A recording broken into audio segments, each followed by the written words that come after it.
You kept pushing on, but then you went too far. When your ship has sailed and all your dreams are lost, everything is wrong, you feel like it's your fault. Just remember, I will be there for you, baby. Remember, there's nothing out there to get you, don't forget it. When life feels lemons, just hold me. Just hold me. Just hold me.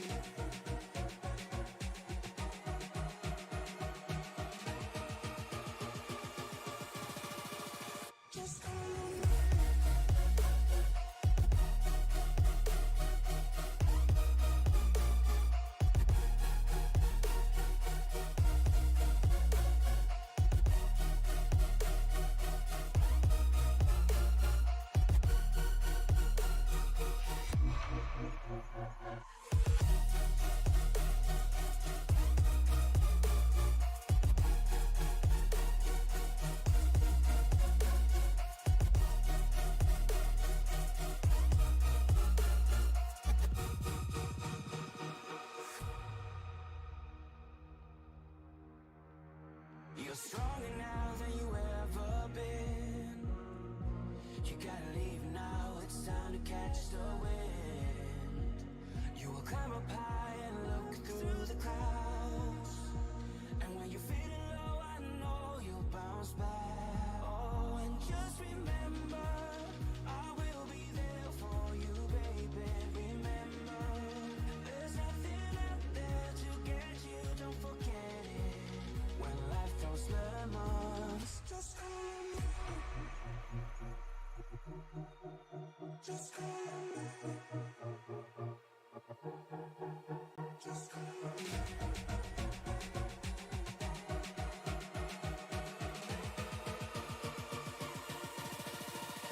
Just hold me.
Three.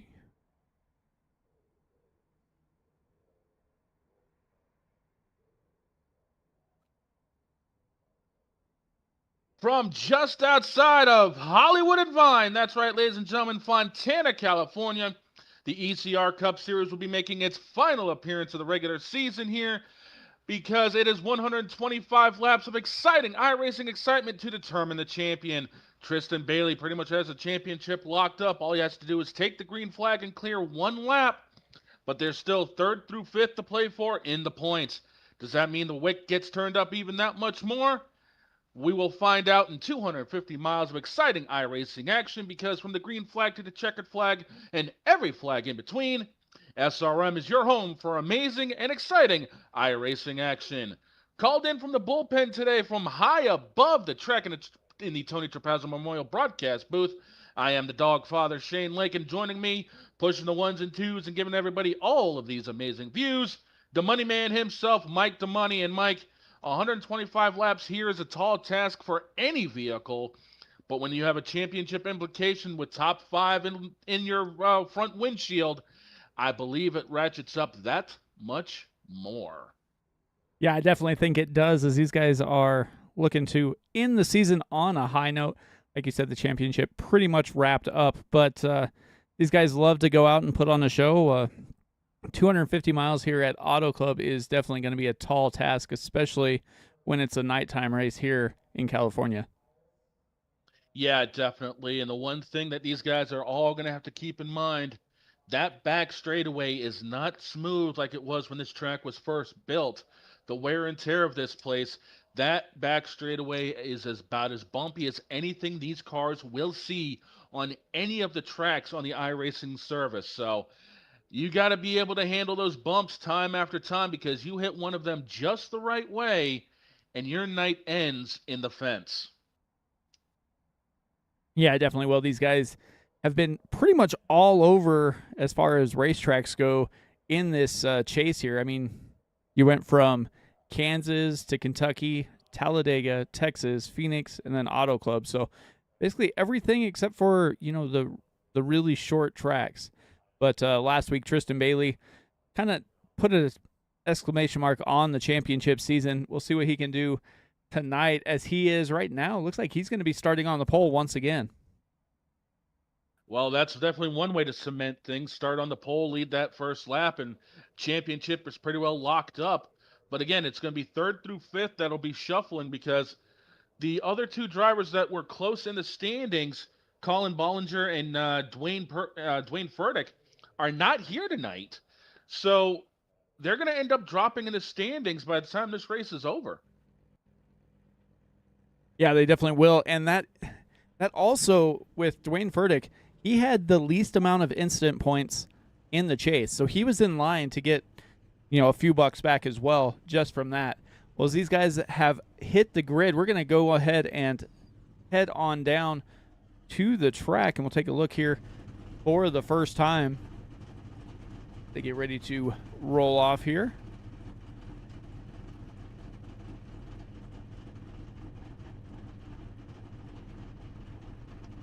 $125 laps, 70% fuel, 7 sets of tires in the pits. Yeah, that's where these guys are going to be making their money, is on pit road, because these tires, I don't see them lasting more than 30 laps per run, because you carry so much speed into 1 and 2 that you're going to be wearing that right front tire out. You almost need the thing to be almost sideways loose going into the corner so you can rotate it. But as wide as this track is, there's going to be a lot of line hunting by the time this race is over. Yeah, there definitely will. And as we get set to roll off here, Tristan Bailey, Kent Mueller going to start on row 1. Row 2, Anthony Ludi and Adam Boughton. We got Robert Roth and John Osborne going to make up row 3. Row 4, Kane Lee and Michael Carter. Row 5, Doug DeNice and Gary Nash, last week's pole setter, in a surprise move. Tyler Burden and Aaron Spear going to roll off in row 6. And starting tail end of the field is Ryan McCall and Pete Walsh.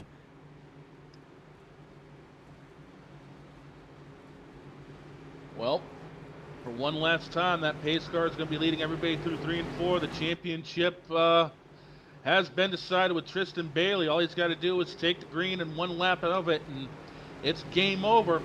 But as at iRacing.com, pace car is about to make that hard left-hand turn one last time for the ECR drivers.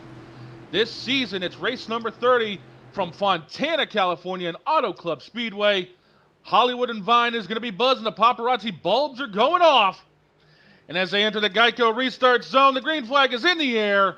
We are green from Auto Club Speedway. Green as these guys start to work their way through lap number 1. Tristan Bailey with a good restart here as he gets moving. Looks like that bottom line's kind of spread out. You look to see these drivers kind of use every inch of this track coming through the corners. Yeah, right now the bottom is where these new tires are going to be beneficial, but as soon as you put 4 or 5 laps on these tires, and I've driven these cars here before, everyone is going to be moving up 2-3 lanes easily. And as we get through the first green flag lap, that's going to seal up the championship. And now Tristan can just get on with it and just have some fun here tonight. There's your championship clincher. And he is down and just going to drive away here. Like I said, you can see how they're using every inch of that track. All 3 cars in the top 3 using every different lane you could possibly imagine there. Yeah, again, this track is wide enough. Well, you'll see 5 wide, even 6 wide. If people are brave enough, I've actually done this before. I've actually been on the apron midway through 3 and 4 in these cars, and it will actually hold it. So it all depends on where the car is more comfortable and where your driving line is. Fresh tires want to stay to the bottom. You know, again, 3-4 laps on the tires. Maybe you move up towards the middle as we got a attempted pass with a lead here.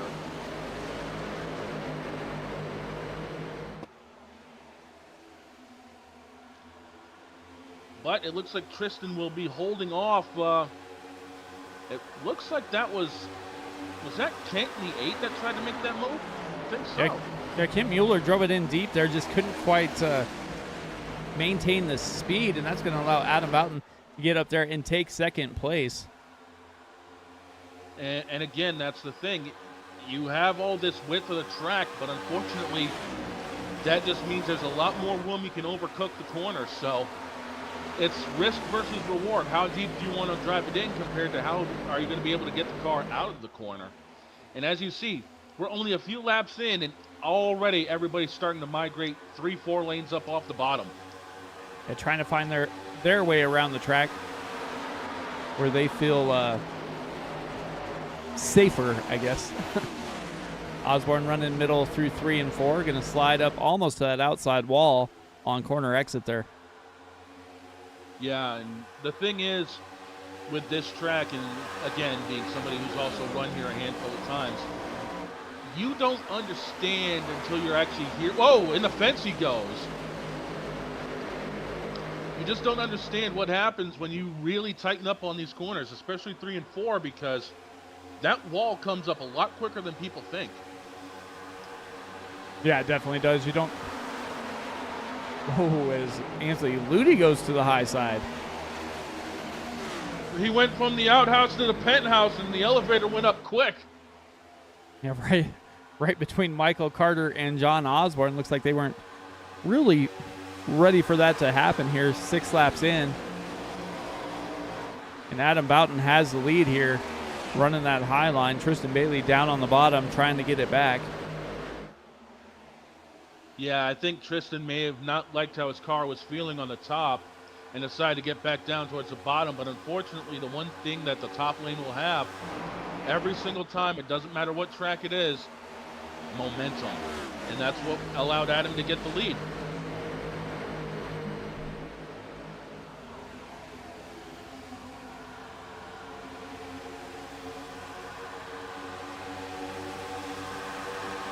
Looks like everything is relatively single-filed itself out.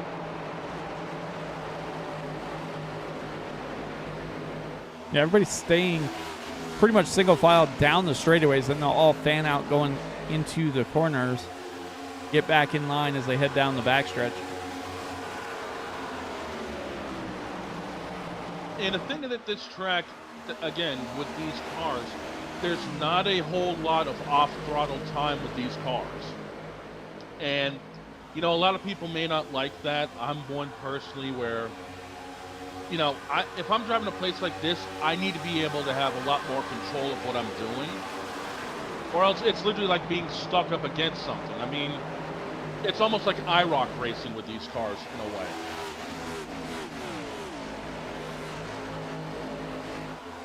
Yeah, let's see if we can take a look here.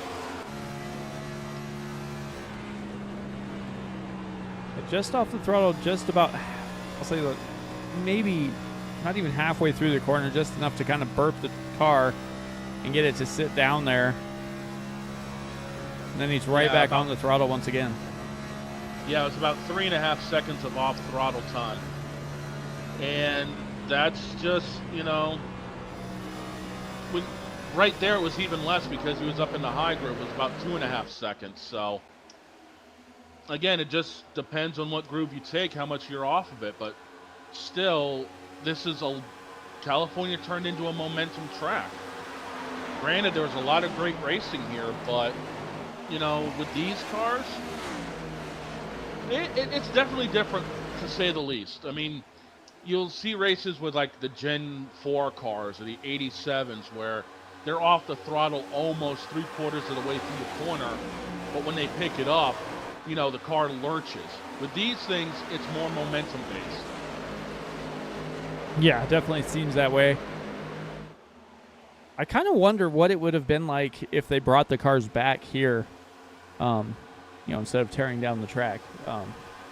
Because it seems like they've figured out how to get around those 1.5 mile, you know, intermediate type tracks, where this is a little bit bigger, but it's the same, I'll say same relatively type of race.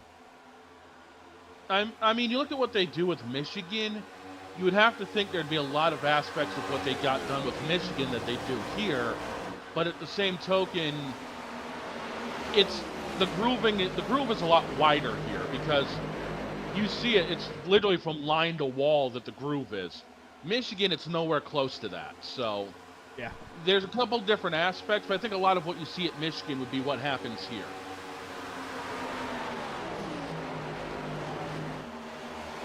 Christian Bailey back to the attack on the bottom side.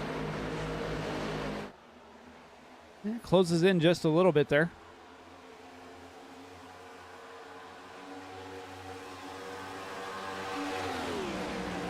Yeah, and that's the other big thing is how much draft you can get with these cars because, you know, punching such a big hole in the air. But yet again, the other, you know, the downfall of that is the dirty air being behind people, and that's why you see these guys fan out so much.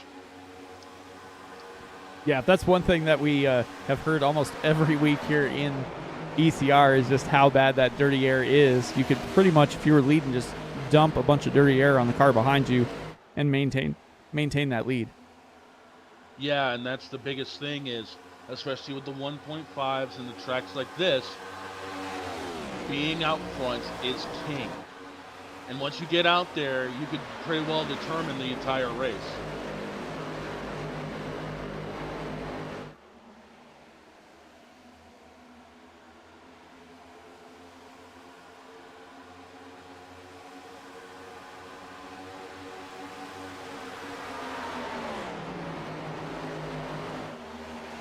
I'm actually interested in how Tristan's tires are doing with him always, you know, trying to cut down to the bottom. I mean, he's able to make up a little bit of ground, but then on exit, he loses it. So I'm wondering what he's trying to do here. Yeah, I don't know. I mean, they have enough tires that maybe it's not really going to matter unless they turn it into more of a fuel strategy race. But I'd imagine everybody's going to try and at least get 40 or so laps before they hit pit lane. I'm sure they can go farther than that, but yeah, well, I mean, 70% tank. A full tank here is what, roughly 50 laps, maybe? Because I think what it usually is like 100 miles is a tank of fuel for these cars. So you're looking at 35 to 40 laps. So there may be 3 or 4 stops, depending on how much you draft and how much you save. So there's still going to be a lot of strategy. The biggest thing is we'll know who's doing what probably in the next 5 to 7 laps based off of who's shifting, because a track like this, once the tires really start getting worn down, you will see guys shifting the car to try to either help it rotate in the corner or just to get that lurch off to keep somebody behind them. as Tristan ends up trying to get the lead again. I don't know if he's going to be able to close the door tight. Yo! That's a little on the close side. There's your downshift right there, as I was just talking about.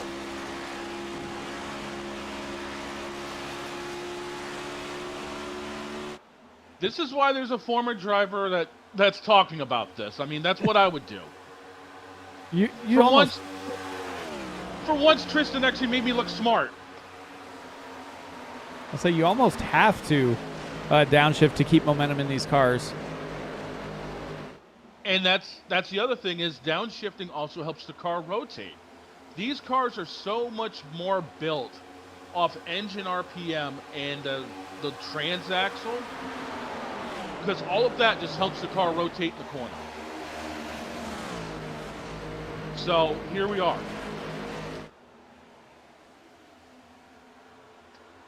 Jeez, what is that? One of the first times I've actually looked smart broadcasting one of these things? Yeah. Usually all the drivers make me look like an idiot.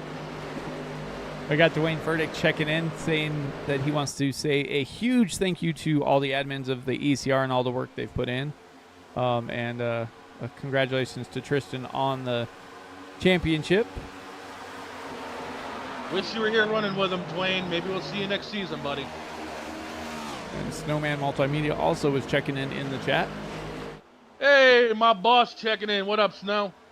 You guys can find me on Snowman Multimedia, Snowman in the Morning, Monday through Friday, 10 to noon Eastern, where we talk all sports. And we got a whole lot of conversations coming up dealing with this tonight, college football, and, of course, tomorrow with the pros and the World Series.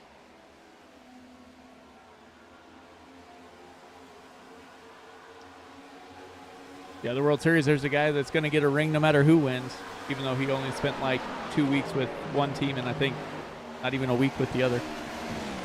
Something like that, yeah, but the big thing is, the biggest question that dealing with the World Series is, how many home runs will Shohei Ohtani end up with by the time this is over? I don't know. He went off the other night, so. Oh, yeah, he did. But like I say, we'll talk about that Monday morning along with so much more. But tonight, speaking of out in California, considering the series will be out there in a couple of days, right now another blue and white hot rod's leading the way, and that's Tristan Bailey, and that championship's already been locked up. So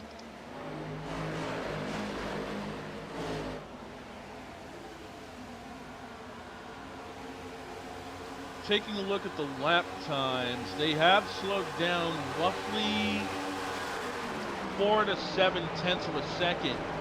So you can definitely tell the tires are starting to fall off a little bit here as we're 20 laps into this run. Yeah, definitely. Well, as we say that Tristan Bailey has that championship locked up. So his average, he started all 29 races of the season. Average start was 4.9. Average finish was 6.3. Ooh, that's tough to beat. Yeah. When you're starting inside the top 5 every race and you finish just outside the top 5 every race, that is hard to touch. I mean, that's up there in Earnhardt and Gordon territory.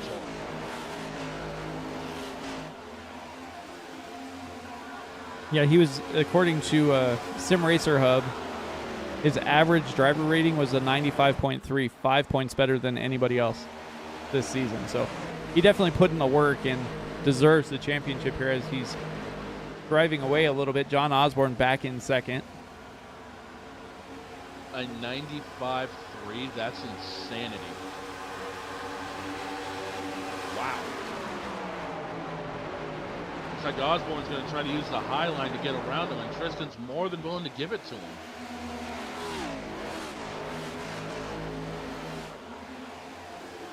I think Tristan's kind of found his groove. He's just kind of sticking to it as Osborne goes down to the bottom this time. Yeah, Osborne's looking to put the slide job on him, but I don't think it's going to happen. Tristan's going to get the run off the outside, and he's going to have him cleared by about 2 car lengths going down here into the tri-oval. And Osborne's just going to have to try to set it back up here in 1 and 2 and try to do it again. Go back and make here a little action side by side with Kane Lee.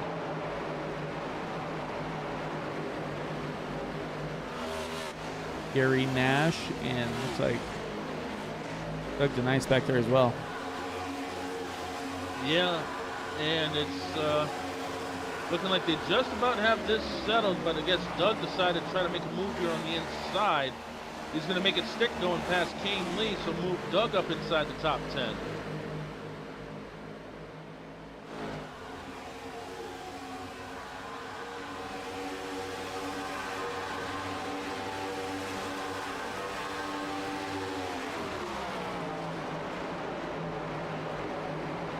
Like we got another battle brewing here between Tyler Burton and Anthony Ludi. Sitting here 6th and 7th.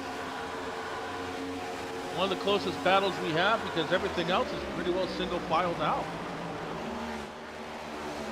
Yeah, everything is basically single filed out, which kind of happens here. But at the same time, these guys are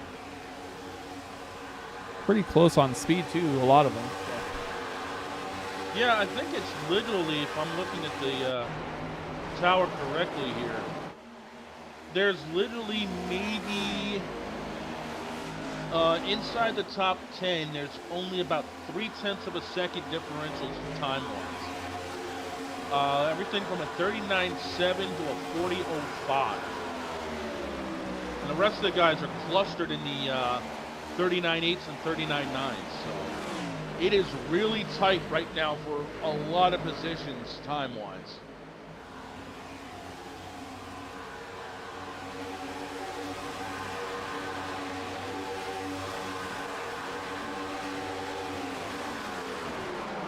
A driver just inside the top 10, running P10 right now is Ryan McCall, and he is up there with the 4th fastest lap time in the last lap with a 39.89. So maybe he saved a little tire and now is starting to make his move. He's up 3 spots, looking for a couple more here if he can get that 90 rapid fire pizza Chevy to roll through these corners here. Doug DeNice is the next driver in line.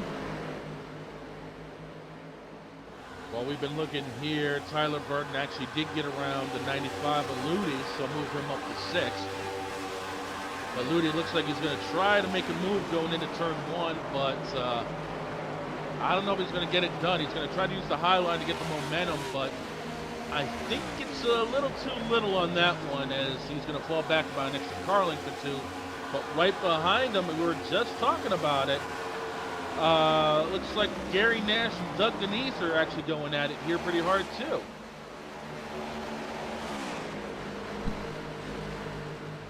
In this middle of the pack, they're all, it's all about momentum. They all pretty much run almost identical lap times the last laps.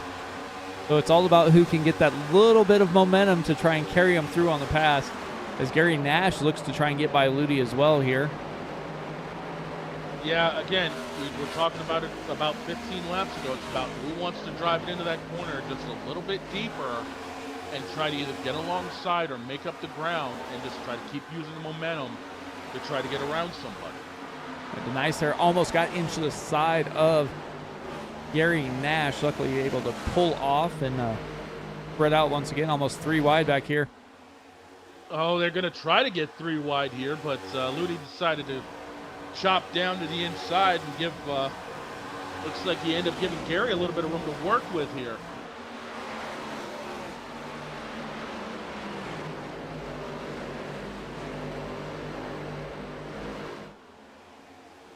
Nash takes that high line, and he's going to make that pass. Ryan McCall, solid opening, and he darted through and got 2 for 1 there. Up to 8th is Ryan McCall. Sweet little pass by Ryan right there, moves him up 5 spots from where he started.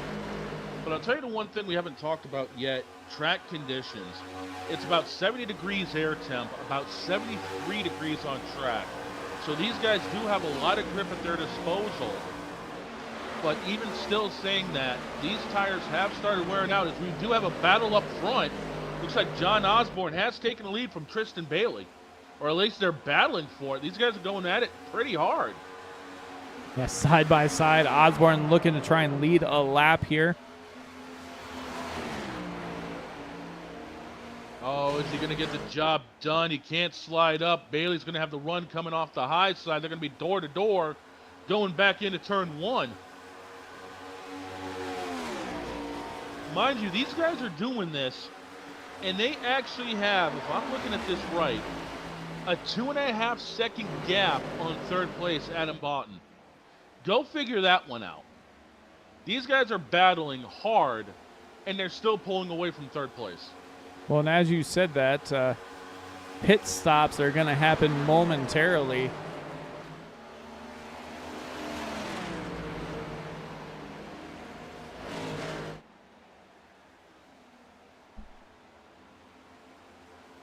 '94 in, 06 in.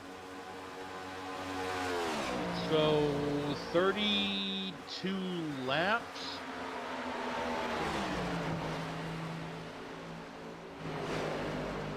Yeah, this is going to possibly be a 4-stop race if I'm doing my math correctly, but, you know, my head's also a little bit fogged up from about 3.5 pounds of candy that I've got sitting over here next to me. Yeah, it's definitely going to be a 3-stop race, the way it looks. Have just enough left for a green-white checker if there happens to be one. Bailey drives hard and turns down and heads down pit lane. Michael Carter also in. McCall, Nash. Nice. That leaves Osborne, Mueller, and Spear out there. Yeah, and I guarantee you these guys will probably be in within the next lap or two. They're looking to try to make this a 3-stop. And you see, is he out of gas? Oh, he's out of gas. Yeah, he's coasting it in.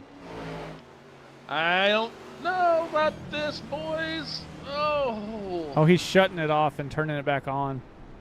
Oh, he's feathering it. Okay.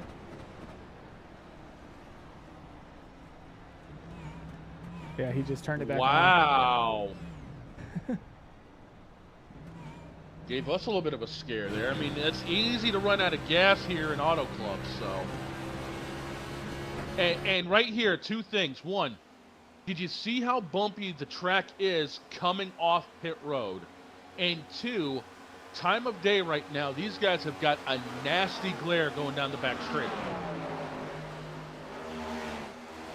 And with that being said, problems for the championship winner, Tristan Bailey. Looks like he sped down pit lane and had to spend an extra, 40 seconds in his box? Whoops. Well, I mean, he's got the championship locked up. I mean, at this point, who cares? Yeah, he's just now coming off.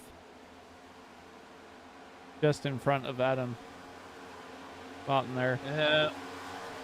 Yeah, he's about a full lap back now at this point. Yep.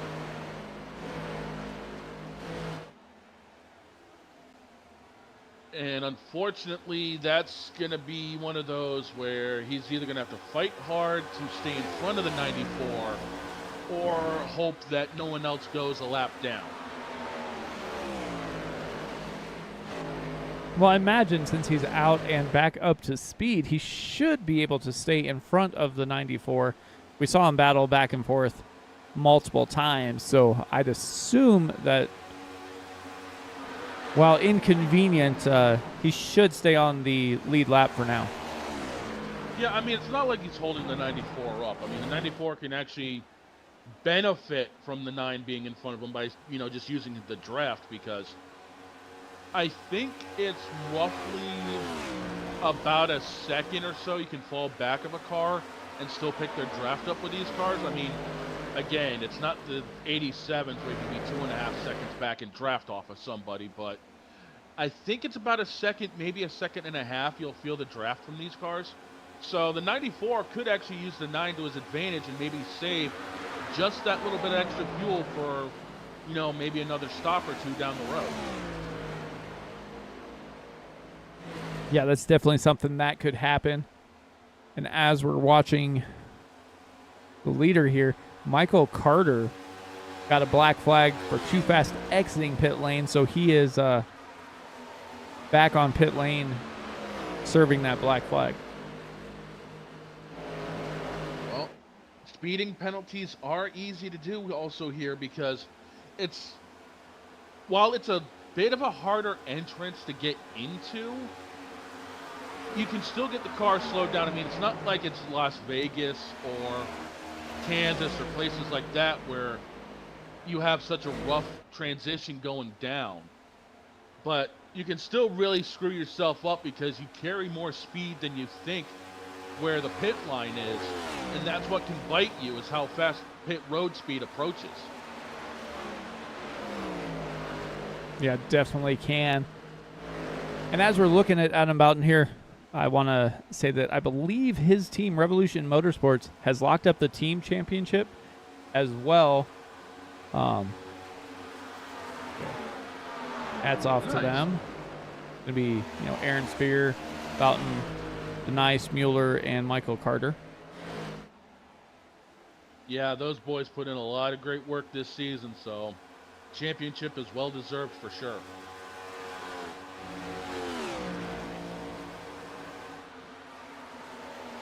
With the track now fully shaded, and I think the glare is pretty well gone from the back straightaway. Something tells me speeds are probably going to start picking up here shortly as we're getting into the twilight hour here.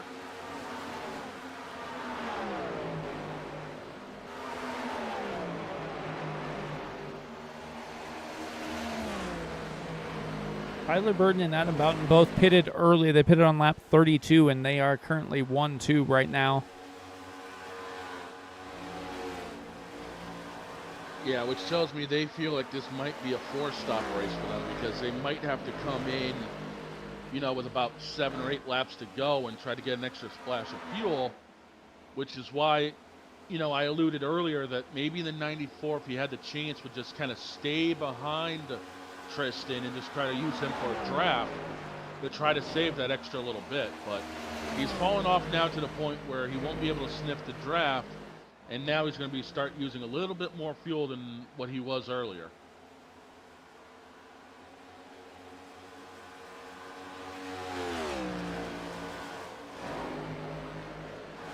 John Osborne, after running out of fuel, or almost running out of fuel, is back in 11th, so just outside the top 10, about 2 seconds back from Robert Roth, who is running currently in that P10 spot. Yeah, now the field has definitely started to spread itself out a little bit more, which is pretty well commonplace here for California. There is only one car off the lead lap, and that is Michael Carter in the 18. He is currently 2 laps down. So, unfortunately, that black flag did a little bit more damage than what he was hoping for. They spent quite a bit of time on pit lane as well, so championship race, and we've seen a few mistakes here and there. Adam Boughton still leading the race. Tyler Burden in second with Ryan McCall getting that rapid fire pizza machine up to P3, up 10 spots. Biggest mover of the race so far tonight. Yeah, and you know, a good pit stop on a solid cycle will do that for you. And I mean, it's not like he's not, you know, one of the slower cars out there. He's right up there, actually 0.2 quicker than the leader last lap. It's just, you know, a bad qualifying run will hurt you in a race like this. But he's been able to overcome and currently sits P3.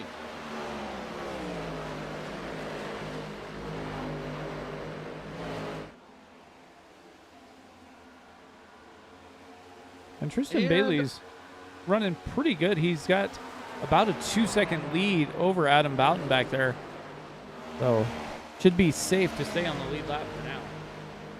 Yeah, he should be. And, you know, something tells me since he was one of the later ones to come in, he's only banking on this going to scheduled distance And the way things are looking right now, we have been clean and green since the start.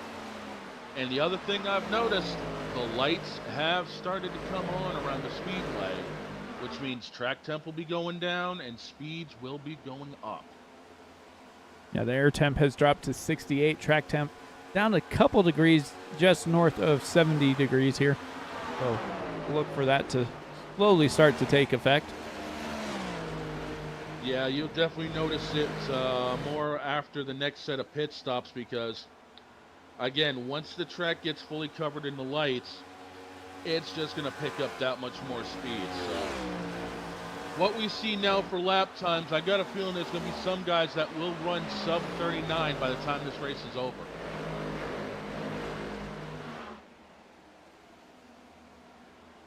Yeah, right now it looks like only one driver was really close, and that's Adam Boughton with the 39.11. Yeah, he set that early on a fresh set of tires, so right now he's still running right around 40 seconds, which tells me either he's also trying to save a little bit more, or, you know, the tires just have gotten back to their way of falling off because it looks like he's running a little bit more consistent lap time, so I'd say almost he is trying to save a little bit of fuel. Yeah, I'd assume that it is closer to just trying to run consistent times, get as much fuel as you can out of it. But after you see a driver run out of fuel, you know in the back of your mind, you're just thinking, I can't do that. Yeah, if I saw a driver run out of fuel, I'd be double checking my gauges, and as soon as I saw it said, you know, I had one lap left, I'm instantly coming down pit road. I'm like, nah, I'm not running out. I'll save that lap later on. Just get me in there now.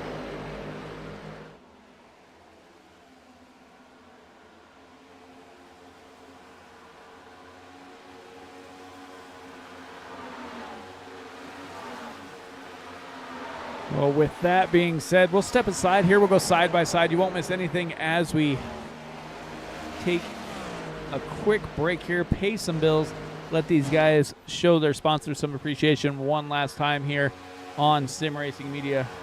We'll be right back after this.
right, welcome back, everybody.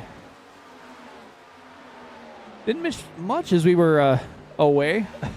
Adam Boughton still leading. Ryan McCall and Tyler Burton kind of went back and forth. McCall getting a little bit better of the deal, up 11 spots, running P2 now. Anthony Ludi up to 4th, and Doug DeNice up to 5th. Yeah, these guys have been going at it pretty good for the early section of the race, but again, it seems like it's fallen into the typical California tradition of long green flag run, and everyone's starting just to stretch out and kind of run their own race a little bit. And, you know, now we get to kind of see the chess game that motorsports is. You know, who's going to be the one to blink and come down pit road? Who's going to change their lineup? So there's still a lot that can happen in these next roughly, 75, 80 laps or so? Yeah, there's definitely a lot that can happen. Should be seeing pit stops in less than 10 laps.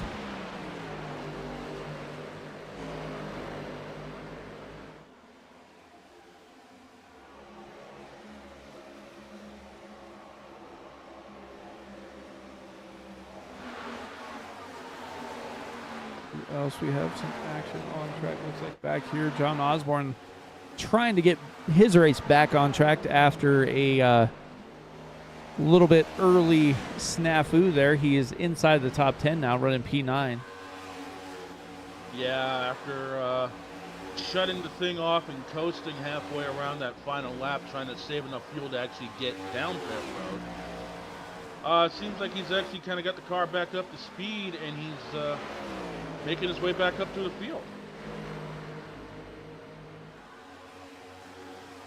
I mean, right now, he's only 3 spots down from where he started the race.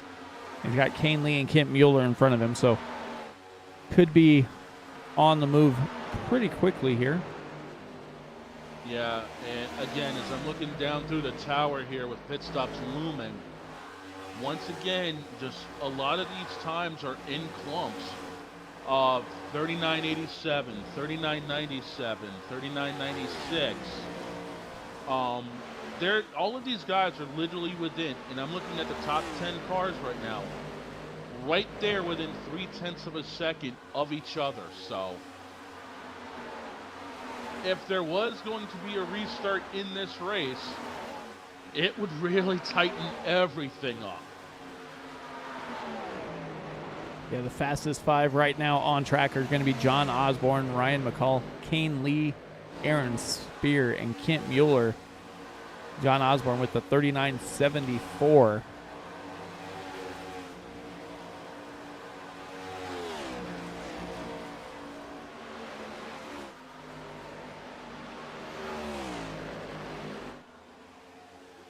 Yeah, and right now Ryan McCall only 1/10 of a second back, but then you look back 3rd, 4th, and 5th with Tyler Burton, Anthony Ludi, and Doug DeNice.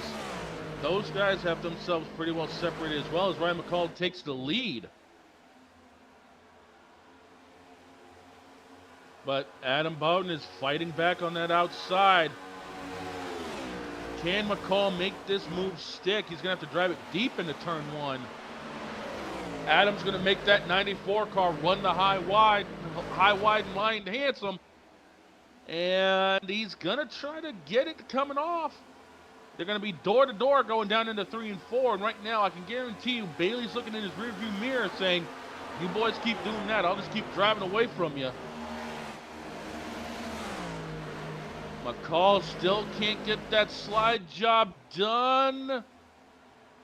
Now, this is some of the racing that we've also loved seeing in California, because this can happen for lap after lap. But with those two guys battling, it's bringing 3rd and 4th with Burton and Ludi back in the picture. Yeah, it definitely is. Looks like Ryan McCall has the momentum, now going to slide up into that outside line and going to complete that pass. Adam Boughton, though, going to be right on his coattails here as they head down the backstretch.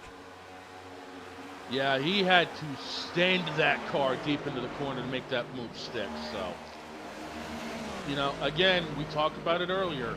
How far are you willing to drive into these corners? The risk versus reward is huge here at California. Yeah, Ryan McCall trying to work his way inside that top 5, get a little money back for all his effort he had this year.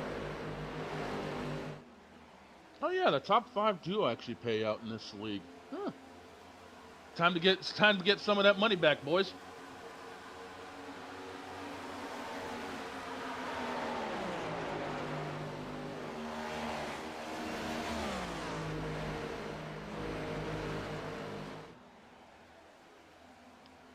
Now, the interesting thing is, McCall hasn't really driven away from Adam, but, you know, again, that's just how California is. Once you get past somebody, they're able to sniff in your draft, and there you go right there. McCall ran a 39.81. Adam ran a 39.89, so not much of a difference time-wise. No, and they have kind of caught Kristen Bailey there. But both of them are probably going to head down pit lane either this lap or the next, as we saw how heartbreaking it was to stay out that extra lap for Osborne. Yeah, and I think Bailey's also saving a little bit because he dropped down to a 40-30 lap time-wise last lap. So I think he's also saving a little bit.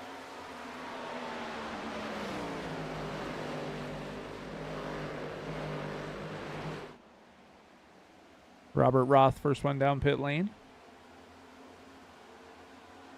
63 laps. Yeah, this is going to be very close on a 3-stop race right now at this point.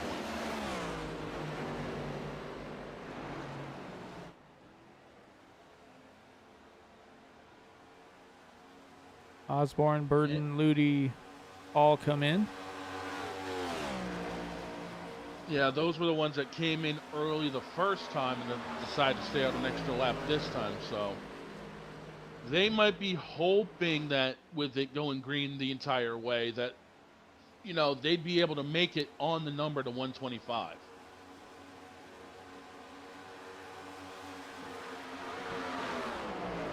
Should be pretty close. As it seems like the 90 is about to peel off and come down pit road.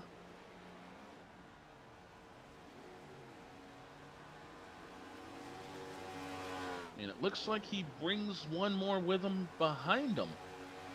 Yeah, it looks like Doug came down as well. But Gary Nash is going to inherit that lead.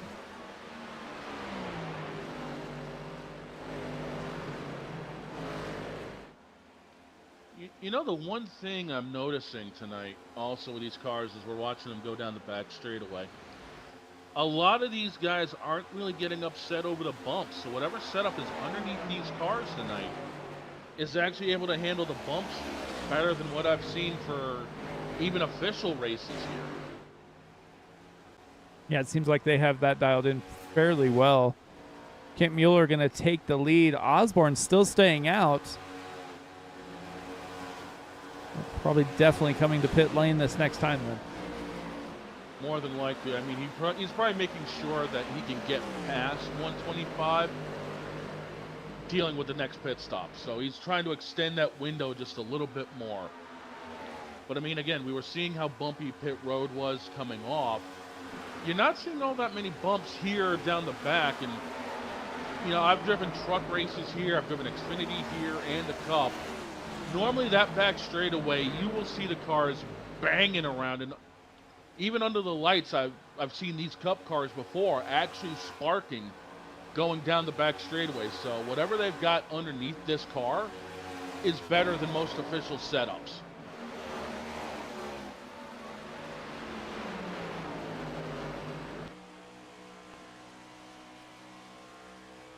As I believe we're on riding here off the nose of the 90. You can see it kind of bouncing up and down a little bit, but it's not as severe as when we've done these other races. And excuse me, that wasn't the 90. Who was that? That was the 96 of Aaron Spear. 96 car. Aaron Spear. Want to make sure I get you right for this one, but red noses kind of get the same look. I feel like Bozo the Clown up here sometimes with a red nose.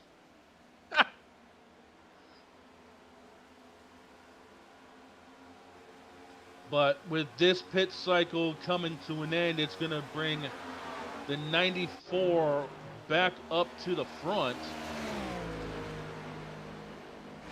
And unfortunately, that will trap the 9 a lap down now.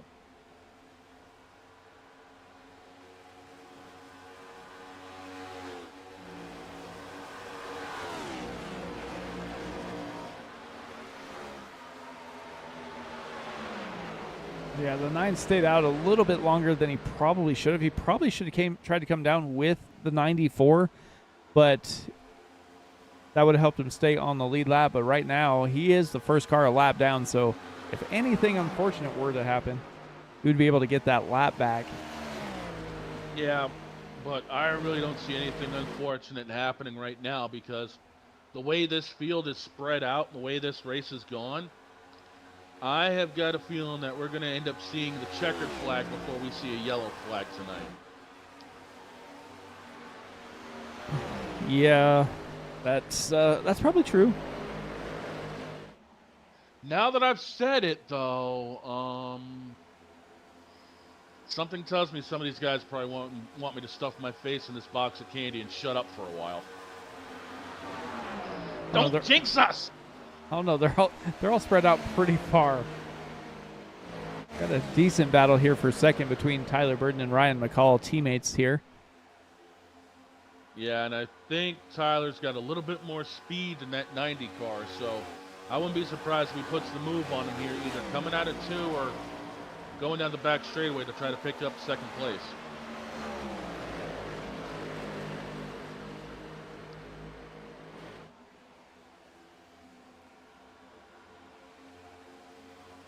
What the weather looks like now. Yeah, same, so not much has changed. Yeah, maybe a degree or 2 difference, but not that noticeable right now with these tires. But again, you look at the lap times these guys are running. Even on fresh tires, they've kind of backed their pace off a little bit. I mean, we were just down pit road a handful of laps ago, and these guys are already still running 30-80s, 30-90s. I mean, there's a couple of guys flirting with 30-60s, but for the most part, these guys, they have backed their pace down, 4 or 5 tenths from where they started. Yeah, I think they're all expecting it to be a green flag run to the end of the race, and they want to make sure that they have enough fuel to make it to the end. Yeah, the last thing you want to do is come off of turn 4 and you put your foot down and there's nothing there. Yeah.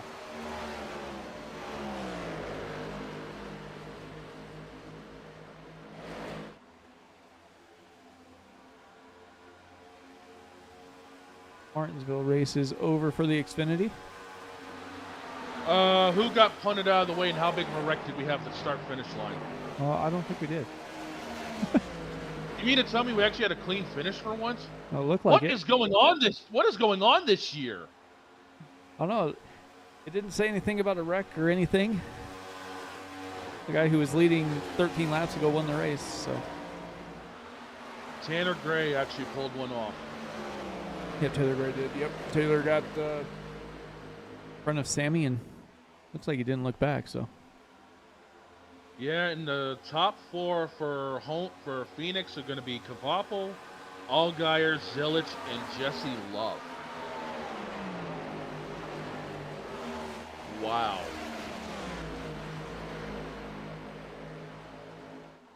Yeah, Taylor Gray ended up getting the win. And it was Daniel Dye that sent the race into overtime after smacking the wall after blowing the right front tire. Sounds about right. Well, the question is tomorrow, who wrecks Logano and Blaney?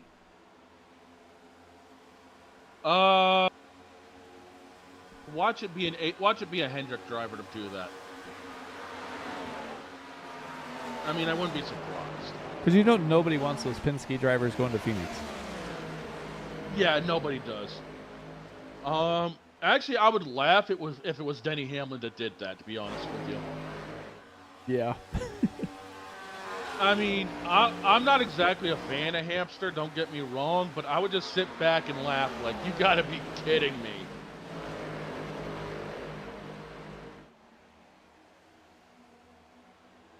If that was to happen, that would be my lead-off story for Monday.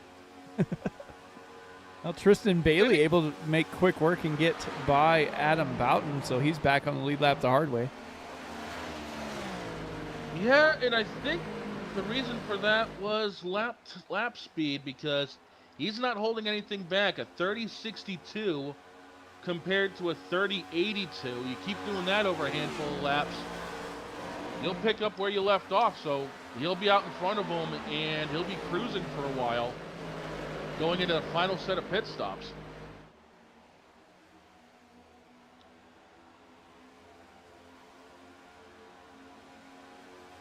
Now you're looking at 15 laps or so until people decide what they're going to do for pit stops. Is it me, or does it feel weird that the NASCAR season is ending on Halloween weekend? A little bit. I mean, Halloween is usually reserved for Martinsville, but we're ending the season Halloween weekend. You got to be kidding me. It doesn't feel like it's been that long.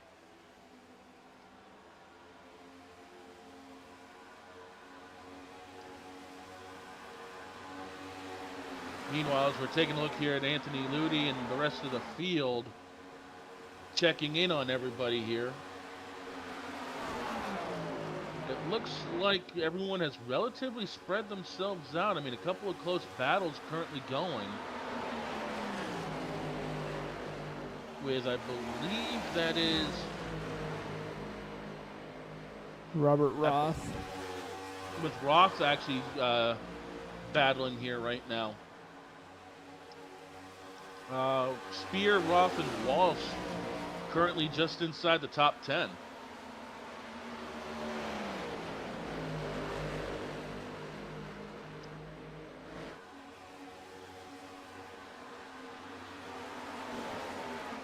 Yeah, everybody else is pretty well spread out. Got a little battle up here between Burden and Ludi, but not really close enough for anybody to make a move yet. No, as Ludi ends up riding the thing into the fence.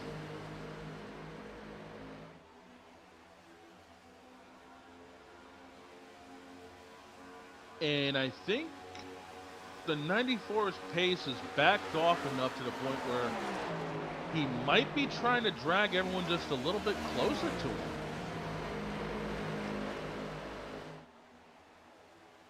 This is interesting.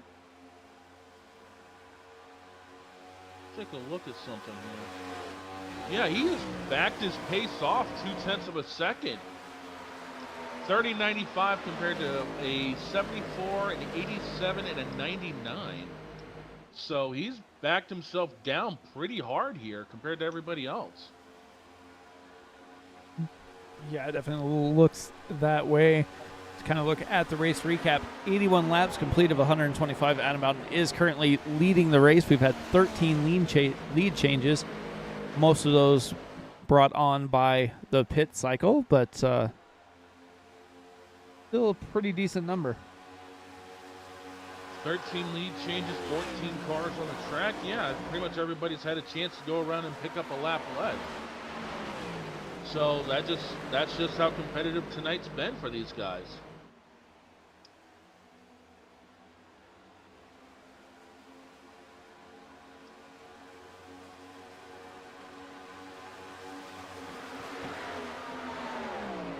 Now my question is, if you were second place here with Ryan McCall, how hard would you push the 94? I would think that you pretty much just want to run your race. So if you wind up getting to him, I'd say just try and get by and keep rolling. I don't know that you really try and make him do anything. It looks like you're at lap 65, so you pitted a lap later. So you're probably going to be sitting okay on fuel as well. Yeah, because you got to figure the next round of stops should be right around anywhere from lap 95 on. So I think you still got about 15, 16 laps before you really need to worry about anything.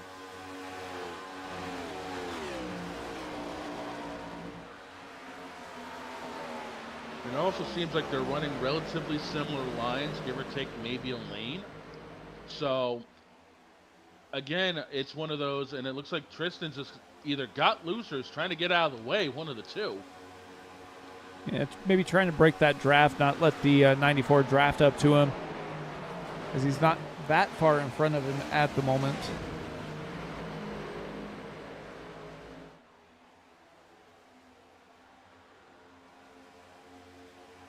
Now, looking at when pit stops should happen, I believe the leaders can all pretty much make it to 97, 98, but we've seen them go 30, 32, 33 laps.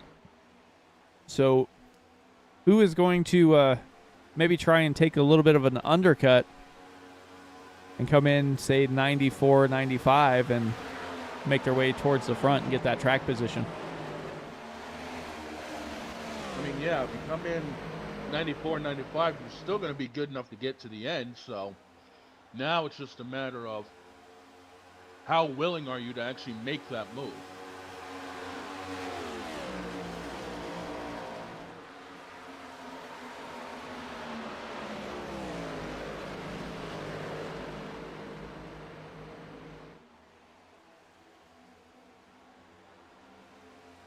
Yeah, it looks like that's exactly what Tristan Bailey's doing, just pulling down, getting away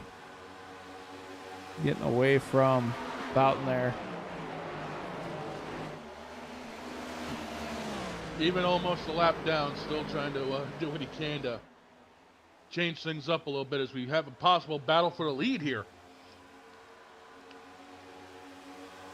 Ryan McCall right on the rear bumper there of Adam Boughton.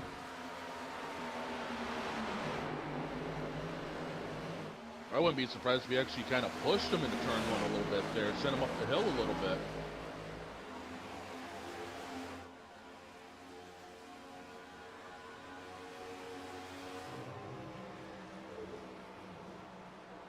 McCall trying to get that bottom lane running a little bit, but I think that top lane with the 94 is going to edge out just a little bit better.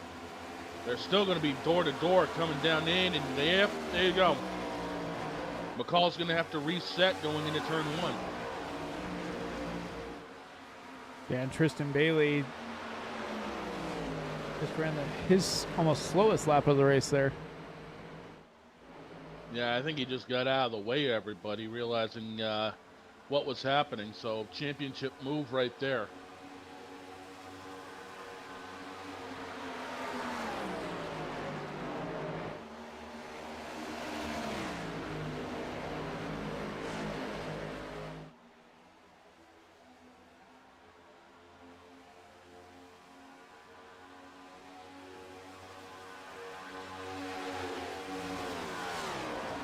Meanwhile, I think the field has kind of spread itself out a little bit more now. Everybody's kind of giving in a little bit. Yeah, seems like it. I mean, one more stop, and then I think we'll see action pick back up again, so.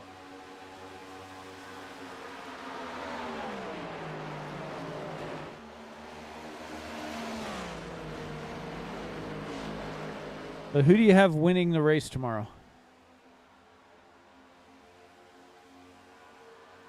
Well, that's going to be tough. I want to see Larson end up winning because he needs another shot at the championship. He's also been good, but I mean, how can you go against the 11 car because of the history he's got with this place?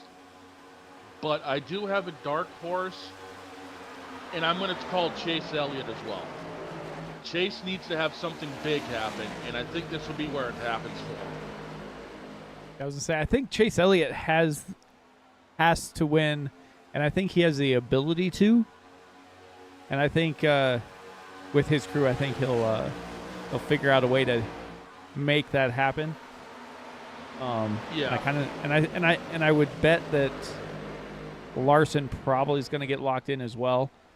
So you'd have 2 JGR and then 2 Hendrick. So it'd be an interesting championship race without a Penske jumping in. I think it would be the first time where it was 2 teams battling for the championship in this format. I think I want to say that's the first time, but I could be wrong. But in this format, I think it is the first time, if that was to happen. Ryan McCall made a pass for the lead as we saw Adam Boughton kind of slow down just a little bit. Lap time almost 0.2 slower than McCall's.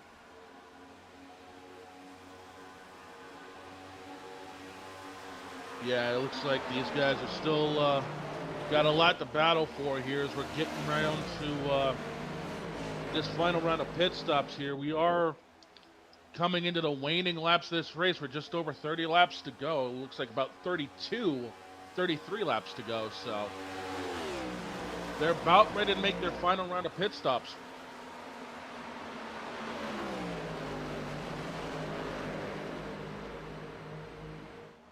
Yeah, everybody's getting there towards the end here. We'll see if anybody elects to try and short pit here or if they're going to run until they almost run out of go fast again before they come down. Yeah, I'd be keeping an eye on that gauge if I was these guys because, again, while it happened early in the race, it's still in the back of your mind that someone actually did run out, and you don't want to do that here. And he's been able to claw his way back up inside the top 5, running P5 himself right now, up 1 spot from where he started. Yeah, that's a whale of a recovery for the 81 of John Osborne. But to think that Ryan McCall, our leader right now, is up 12 positions from where he started, that's pretty insane to think about, especially at a track like this.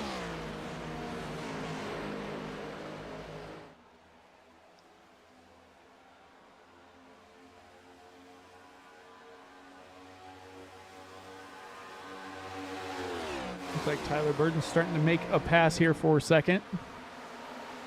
Yeah, he's trying to set it up to go from, he went from the high line to the low line. He's going to try to put the slide job on the 94. He just won't be able to clear him. So they'll be going door to door down the back straightaway, trying to set this up.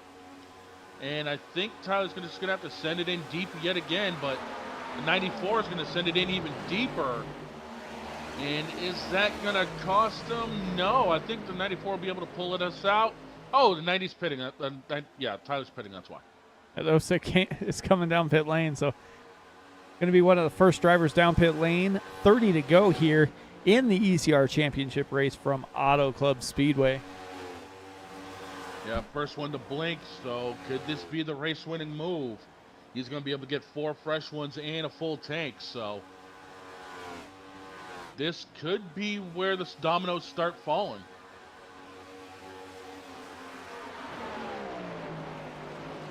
Yeah, I mean, you have to do something different, and that's just an easy way to do it. And here we go. Leader comes down pit road, and he brings Ludi with him.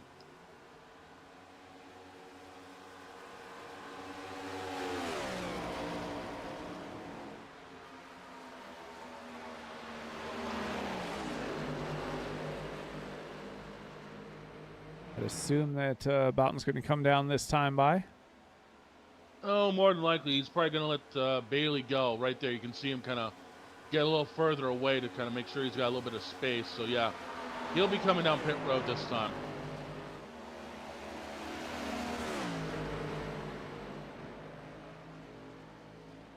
Yep, and there's the left-hand turn down pit road.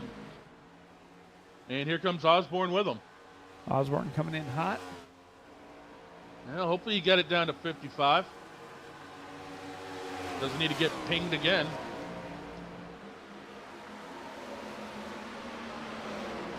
Which now sends the lead to Doug Denise in the 40 with Kent Miller and Aaron Spear behind him. And they're all gonna, well, Mueller and Spear have the most fuel left as they pit on lap 67 and 68. Doug's gonna have to come down this time by. Yeah, and there he is right now, peeling off. So Kent goes around him. Aaron's going to go around him here shortly. And then that's going to leave Tristan Bailey left as one of the last ones to pit.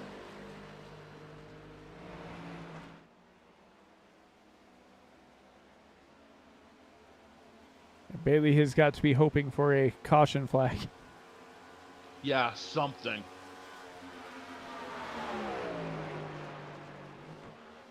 He's got to be hoping for a miracle at this point to keep him on the lead lap when this is done. But unfortunately, I don't think the prayers be answered because he's coming down pit road now.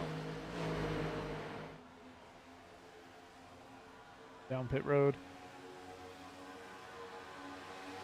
There's a couple spots here. Yep. Which, when this all cycles around,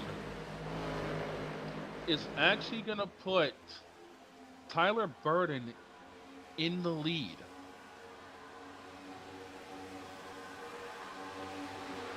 So right now, this is your effective battle for the lead once those top two cars come down pit road. Now we got ourselves an all-out race to the finish. Yeah, 25 lap shootout coming at you. And something tells me it's going to be relatively fun to watch what these guys do. As we see the 9 come off of pit road.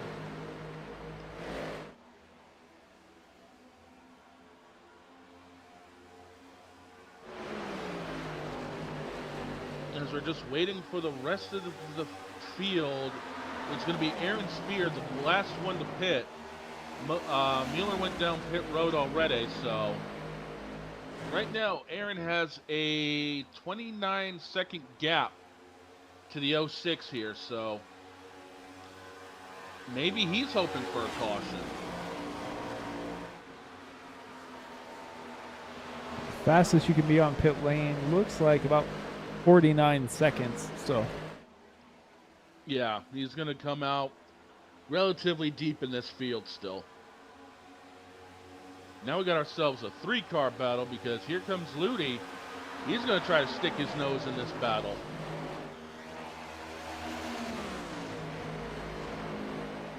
yeah, the 06 tried to jump pit lane, came down on lap 95, got out front, but he is going to be under pressure pretty quickly here. We'll see what he can do in that 06 machine.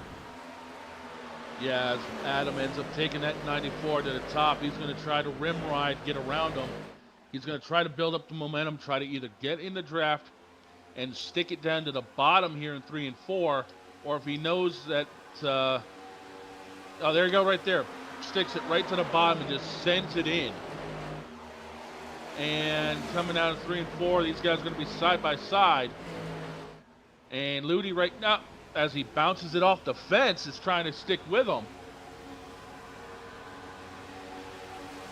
Yeah, Tyler Burton now, trying to dump all sorts of air on that 94 to keep this lead here.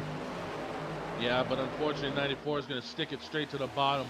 Tyler, I guess, figured the 94 is going to try to jump to the top, but the 94 took the bottom lane this time. And I think he's going to try to set up a run as Ludi is all over the back bumper of the 94, almost shoving him into 3. Ludi's trying to give the 94 a shot. Get his teammate up there to battle for the win. Yeah, and right now Tyler's trying to do everything he can. You see these guys snaking all over the place. I'm used to seeing this at Pocono, not here in California. So it's definitely different seeing all this going on.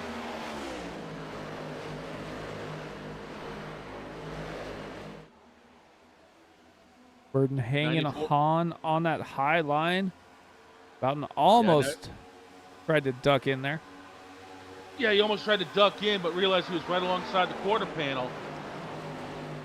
I think Adam's going to finally get a chance to put the slide job on him. Maybe. I don't know. No, he doesn't get it.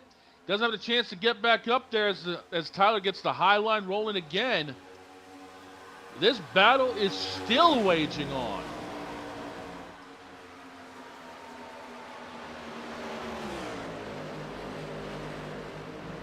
This time, Adam sends it real deep down into 1 and 2, trying to make it stick. He's alongside of him this time. He might have a better chance going into 3 and 4 to make this move work. He's gonna send it in hard this time. Can he slide up in front of him? That's what he needs to do, is get up in front of him now and just watch out for the crossover. Oh, really close right there. It looked like Tyler didn't take that high line. He went to the middle. So when Boughton tried to go slide up the track, it almost helped Burden close that gap and pull alongside that 94 machine. Yeah, it definitely seemed like it was a huge line change. And right now, do not look in the rearview mirror, but Ryan McCall is looking like he wants to get a piece of this action as well. So we could have 4 cars battling for the lead before this race is over.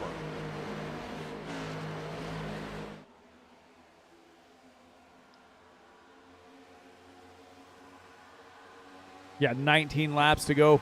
4 cars under a blanket here, all separated by less than half a second. We said it earlier that it was a typical California race with the field getting stretched out.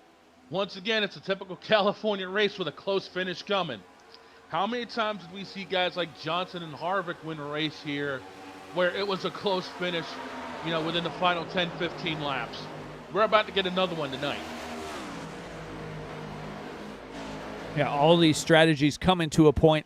All of them has that 125 on the nose here, as Tyler Burden is trying to drive away from the 06. Yeah, Tyler's trying to drive away from the 94 of Adam Bowden here, but it doesn't look like it's going to be working because that 94 is still right in the tire tracks. Trying to put a little bit of fresh air on the front end of that car, try to get a little bit more downforce. But right now, I don't know how well that's going to work. He's going to turn left to try to get inside of him, keep him pinned to the high side. But that 06 has been working well. Oh, close again. Yeah, it definitely is. As you see the teammates swap lines high and low. Ryan McCall trying to get in there to help Tyler Burden.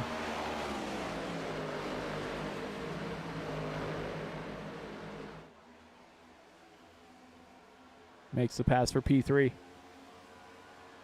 Yeah, and now it's, now the teammates are separated by 1 car each. So how is this going to play out in the battle coming to the line?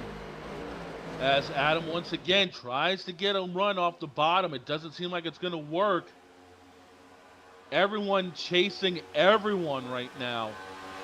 And don't look too far further back, but John Osborne is slowly closing in on these guys sitting in P5. He could be a player if this keeps up much longer. Yeah, he definitely could. He has a fast car, and he's got a little help from Tristan Bailey to try and drag him towards this group here. Yeah, as we're coming to the line, there's going to be 15 laps to go. Adam once again trying to get that bottom line working to get underneath that 06. Just cannot get the traction off. It's like he instantly stalls out the moment he gets almost up to the door. But once again, that's one of the big things about these cars. The air can play a huge factor, especially, towards the end of a race.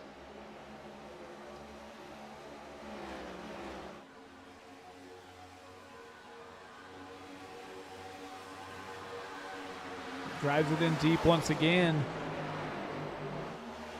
Burden will have the momentum coming off.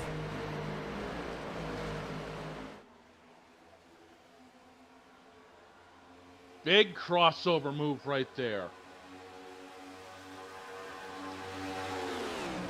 It looks like Burden's just running his own line, not really paying attention to where the driver is behind him. As he's done that a couple times, just goes high, low, kind of cuts down in front of Adam Boughton there. Boughton closes the gap, gets that nose right on the rear bumper here. Yeah, they're starting to put a little bit of a gap on third and fourth, so these two might be the ones to settle it for the win here tonight. As we are coming up on 13 to go.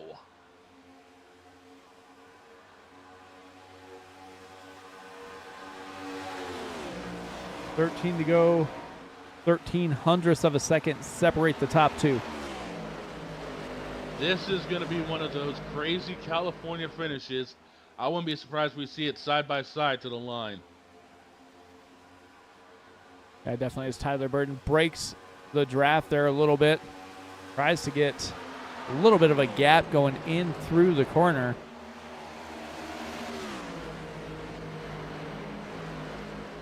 But right now, that 94 is showing off the strength that that car has had.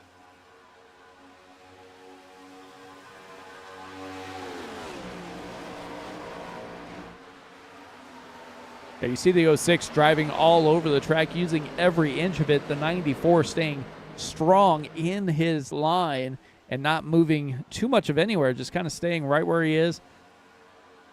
And in the rear view, looks like Tristan Bailey has caught the rear bumper there of Anthony Ludi. Yeah, unfortunately, Tristan's still a lap down in all of this, but I don't think he's worried too much about it. As once again, these top two cars are slicing and dicing for the lead. We're coming up on 11 to go, and it is still anybody's race at this point. Yeah, I'm pretty sure with 11 to go, there's only like 3 drivers that can't win almost no matter what happens.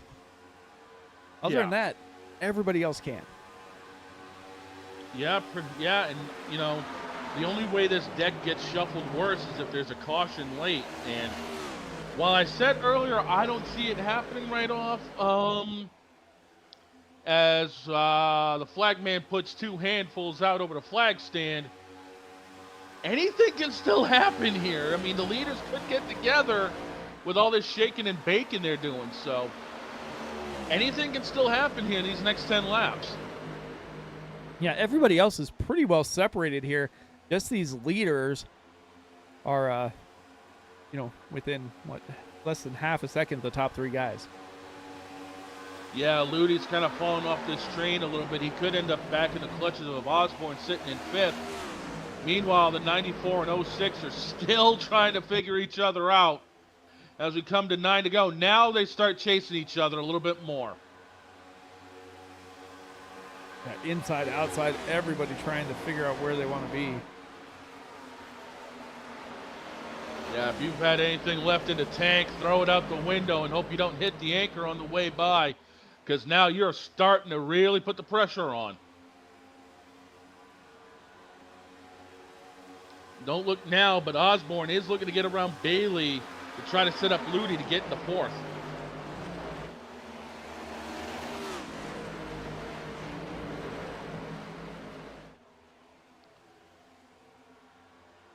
Matter of fact, there we are now. He is actually going to try to get around Ludi. He's got the help of Tristan Bailey behind him. And I believe he will have him cleared going into turn 1. Yes, Osborne up to 4th. We go back to this front battle. It is still waging on.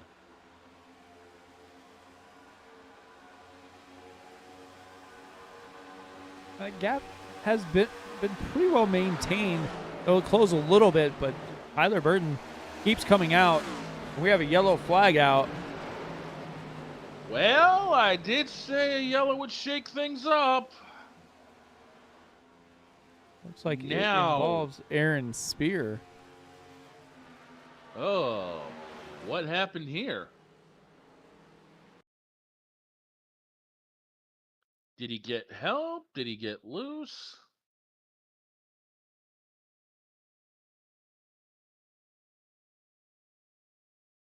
Oh, I can't tell who that is behind him. Does he get help from behind going into the corner here? Gary Nash. Yeah, does Nash get into him? Does he come down? Well, everything's good, so bang, right there. Burns down. Yeah, he turned down and ooh, that might be a race-ending wreck. Oh, that's a hard lick. And now, as Daryl would say, this changes everything. You know you're good on fuel. Pretty much everyone's going to be coming down pit road to put a fresh set of stickers on because they have 3 extra sets sitting around tonight. Oh, so they got plenty of tires. Yep. This is going to be a wild shootout. The 9's going to get waved around. He'll be back on the lead lap behind everybody. This restart will be coming with probably, I want to say, 3 laps to go. Yeah, I think it's just outside of the green-white checkered range, so should be. Yeah. Yeah, I would say this will probably be either a natural attempt at a finish or 3 laps to go. And Bailey should go down pit lane, get his service done, and get back out on track. Yep, there he is going down now to get his tires. Now, does he have the chance to put a stamp on the season and come from behind to win this race? I'm going to say probably not. Could he get into the top 5? Probably. I mean, he did sit on the pole. He has had a relatively quick car, even when he's been a lap down. I don't know. I wouldn't put it past this 9 car to have a surprise or two here at the finish. And would you look at that? It's the 94 and the 81 up in front. Let me take a look at the pit times. They took right sides or fuel only. Oh, it had to be right sides. 9.9 and 9.6. That's right side times.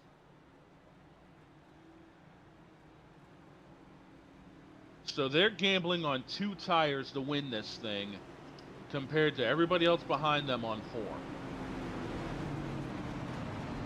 4. Oh, boy. Well, the deck has been shuffled. It's going to be interesting to see how this plays out because I believe the lights are out on top of the pace car. So we're going to be going green with 4 laps to go.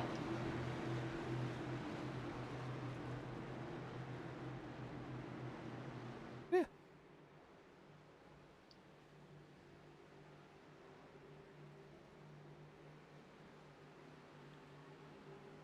Let's see. I think the 9 will make it back there in time. There he is right there. So, yeah, he'll have a chance. 4 laps to come from just outside the top 10 to the lead. I mean, I've seen it happen before, so never know. Yeah, you never know what's going to happen here at Auto Club. Boughton on the high side, Osborne on the low side. And hopefully, for one last time this season for the boys here at the ECR Cup Series, the iRacing.com pace car will make that hard left-hand turn. 4 fingers left down, 4 laps to go. As they enter the Geico restart zone, the 94 is on the button and hauls it. Coming to the start-finish line and into turn 1. Osborne's going to try to slide up in his draft and leave the 06 on his own. But the 06 is the first one on 4 tires. He's going to be able to send it in deep. The 94 knows that and ends up trying to block the inside. And I think the 81 is going to get the run off the top side to try to put him back to 3rd or 4th.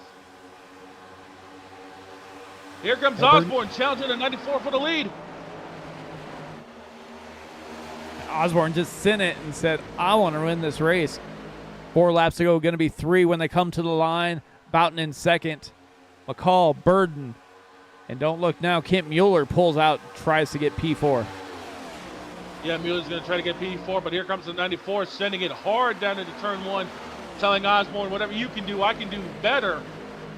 And the 94, can he try to get up to the top? No. The 81 will get the run off the high side. That's probably going to cost the 94 a couple of positions. Don't look now, but here comes McCall. He was quick in the midsection of this race. He's going to try to get the high line going up against here again. It's going to be 2 laps to go. The popsicle sticks are up. 94 with a huge slide job, just about got turned. Osborne retains the lead. Osborne maintains the lead. McCall going to send it in deep once again. Tyler Burton going to go into the middle. McCall has a chance here as he is driving it in deep, side by side. Can't quite get there. And that's what all Osborne wants to see is these guys going side by side as they're coming random. They come down here through 3 and 4 to get the white flag. Osborne drops the car down towards the bottom. You can see the 90 trying to wrap the white line. The popsicle sticks are down. The white flag's up in the air. Then 06 bounces off the wall. We're coming back to the checkers, this time by.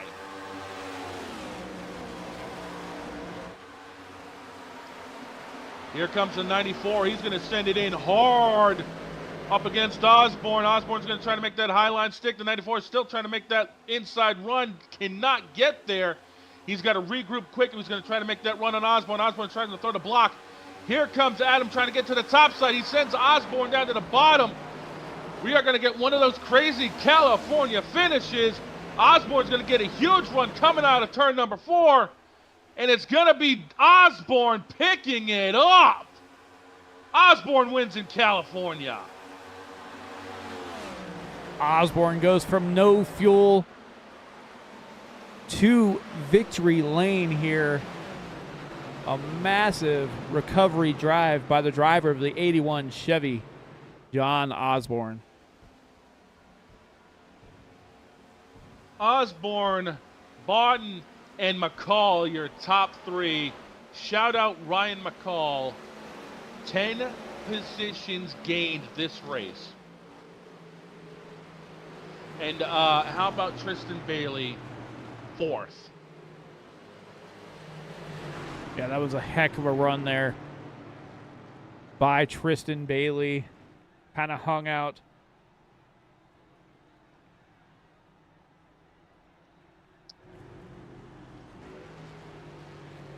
Unbelievable finish.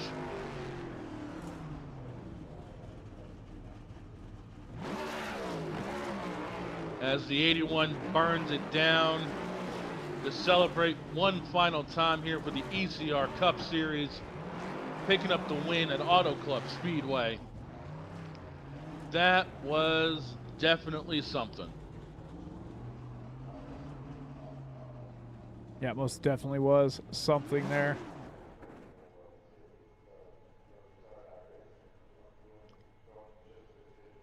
It was after the first pit stop, he was literally out of gas, and he recovers to pick up the checkered flag here tonight.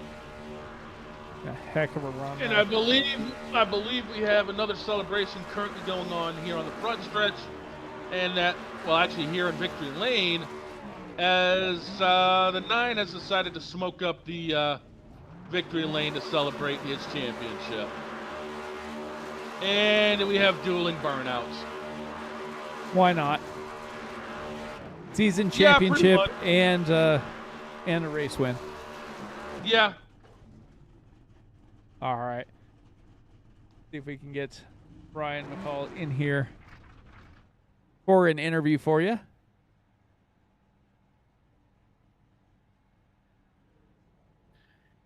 Hey, Ryan, it's Shane and Mike up in the booth. You got a copy? Yep, I got you. Well, this turned into a bit of a crazy finish here in California. How was the race from your end? There's a lot of strategy, it seemed like, especially for fuel mileage. I wouldn't say fuel mileage was really an issue towards the end. I mean, it was more like cat and mouse between me, Adam, and Tyler there. Even Ludi to an extent there. So, I mean, it felt good. It got better each run. That last run, I just not having the 1 lap advantage on Adam and then 2 on Tyler was more evident. But I just gave it all I got tonight, so just wanted to finish the season strong. Well, you definitely did that. A third place finish, a good section of this race, and you ended up leading as well. This is definitely got to give you some momentum heading into next season. Well, that and if the car actually drives better next year, that'll be nice. Well, I hear they're putting 750 horsepower in the cars on a mile and a half and under, so you guys may have that to your advantage. Well, they can take the dump truck off the back as well if they want. We sure it's a dump truck or just parachutes? Either, whatever it is, take it off. Right. Hey, before we let you get out of here to celebrate this third place finish and wrap the season up, who do you got to thank on that 90 car that helped you get it done here tonight? Just the whole Aeons team. I mean, it was contentious at times this year, but I mean, it was good teamwork from beginning to end. It was happy to see all of us up there high in the points there by the end of the year. And shout out John for getting it done tonight late. Hey, we'll celebrate this P3 finish, and we can't wait to see what you guys here at ECR have cooked up for next season.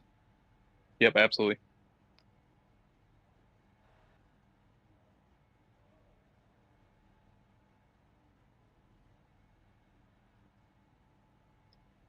Adam down here. Hey, Adam, Mike up in the booth, man. How's it going? Hey, how you guys doing? Well, not too bad. Well, that was a heck of a, as Ryan called it, a cat and mouse game there, with all 4 of you guys kind of coming to the finish, almost the same strategy. Yeah, it was a pretty solid race after the two fastest cars had issues after the opening pit stop. But then we were just slowly chipping away. I mean, it seemed like the 90 car was a little bit better on the super long run than I was, where me and the 06 were pretty much identical. And then I tried switching it up a little bit, and when they before that last green flag pit stop, where I figured run a little bit longer to see if I could have a little bit fresher tires this time around compared to the majority of the race. And it almost worked. I just didn't get off a pit road fast enough to stay ahead of the 06, and then I just could not get back around him. I think if I could have gotten back around him, I may have been able to pull away from him a little bit, but it would have been close. But then we had that caution, which killed the epic battle we were having there. Yeah, definitely killed that epic battle. Looked like you and John both decided to either take 2 tires or just fuel there, and we're able to hold off the drivers that had taken 4. Yeah, definitely. I took 2 tires just at least to have command or control of the race, thinking, well, it's only going to be like a 3-lap shootout. If I can get a good enough jump on here, I can hopefully hang on to it. That's worked for me in the past here, but I got the good restart that I needed. Just I was a sitting duck. I don't know what John did there, but coming out of 2 on that restart, he was like a shot out of a cannon coming out of 2, and he just passed me like I was standing still. Yeah, he definitely drove it in pretty deep there. But not only did you get second here, I believe you're going to wind up second place in the overall standings. So congrats on a great season. Anybody you want to thank or anything you want to say before we get you out here tonight? I'll give a shout out to you guys for putting on the awesome broadcast week in and week out for the season. Shout out to my RMS teammates. They're running a lot better than the way they finished, based with the shake of that caution. But overall, all of us got a top 7 finish tonight. So it's a positive way to wrap up the season after winning the team championship before the chase started. So overall, it's a pretty solid year for the RMS crew, and I just hope to build towards next year. Definitely, man. Well, congrats once again, and hope to see you back on the track next season. Thank you.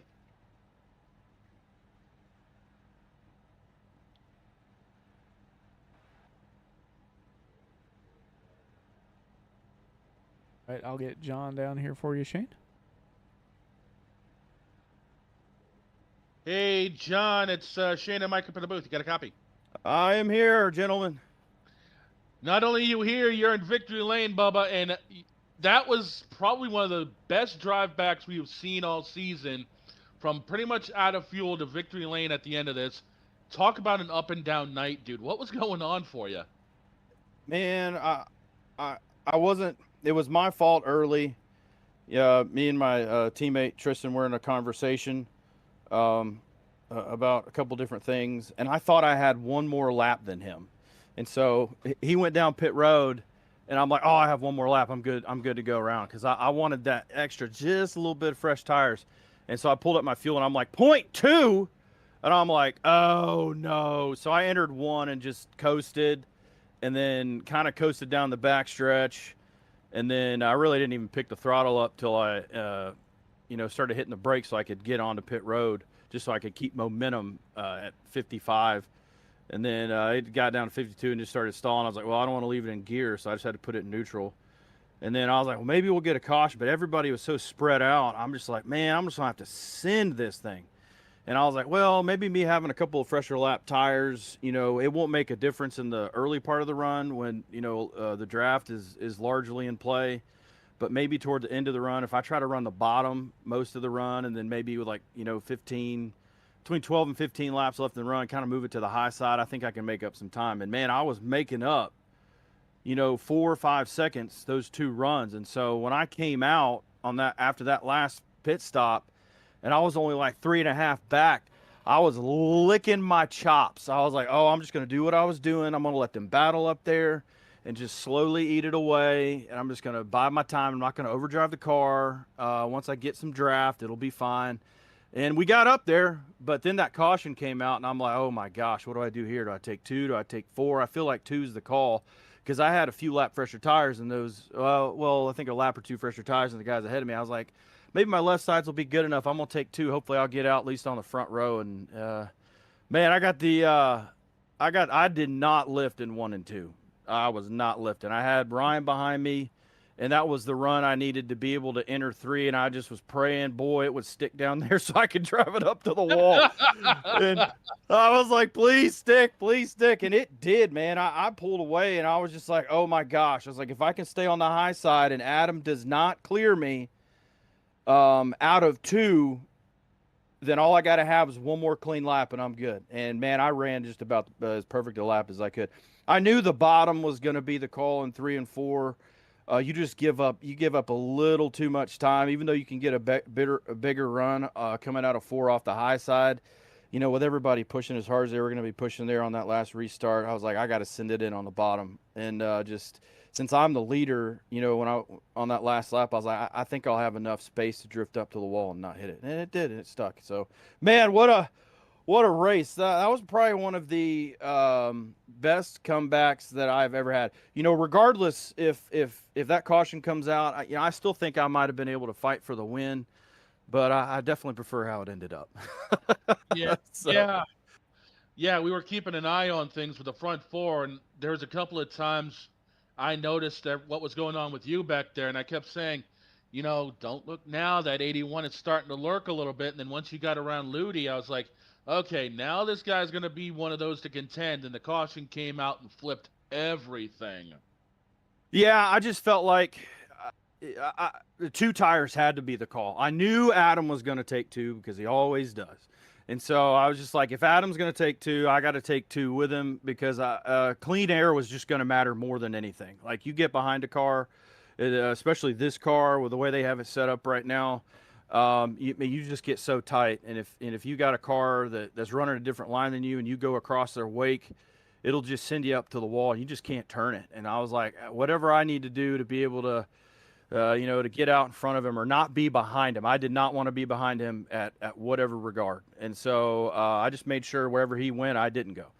But thankfully I had, my teammate behind me, which really helped a lot. And so, thanks to Ryan for the push there. Yeah, Tristan and I were kind of arguing before the first pit stop there. I'm like, dude, can you just let me get by? Like, I'm definitely quicker than you. He's like, man, I'm going for it. He's like, I want to lead all these laps. And I was like, yeah, I don't have a win. You've got like 70 wins this year.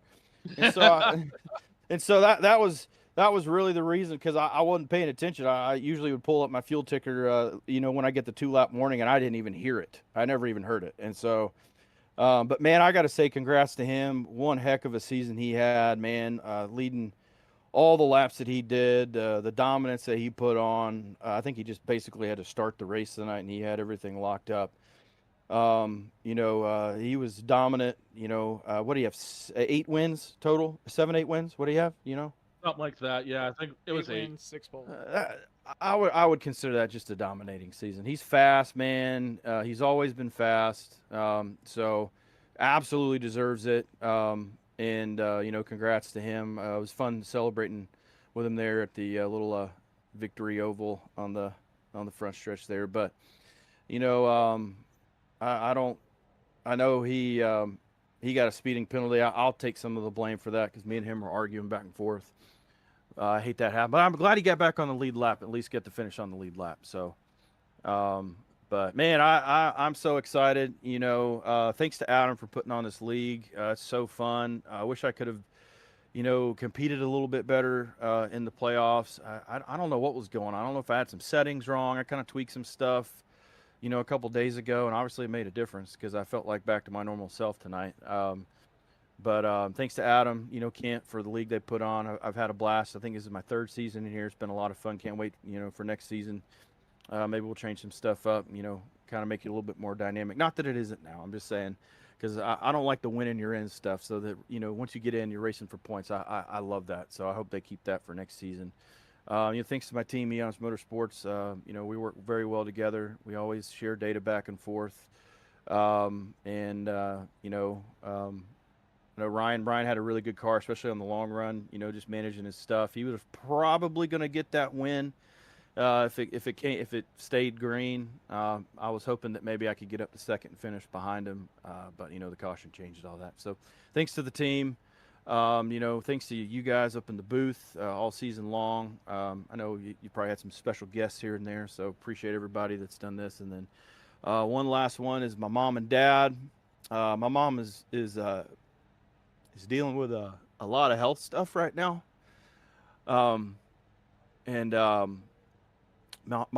I'm proud of you and the strength that you have, and I'm glad I was able to get a win for you last race of the season. So love you, Dad. Thank y'all for watching. They have watched every single race that I've ever run in this league. So I know that helps viewership, but love my mom and dad to death. So I want to thank them. Well, we definitely want to send our best to your mom, and hopefully she has a speedy recovery with everything going on. And man, celebrate this win. It was hard fought and well deserved. I appreciate it, man. This is good momentum for next year. I had 2 wins last year. I didn't have any until this one tonight, and I was quick at some practice last night, and I knew I had good speed. I knew I had good long run speed. Unfortunately, made that hiccup there, but we battled back, man. I'm sure that was a lot of fun for y'all. Yeah, man, I'm excited. So, you're about to pull Tristan in, aren't you? Yep. Yeah, we'll probably get him in here in a second. All right. Well, happy for him. He's earned it, deserved it. So, thank y'all. And if y'all are back broadcasting with us next season, then we'll see you then. We'll be around. I got a feeling, man. Celebrate this win. Congratulations, and we will see you next season. All right. Thank you, sir.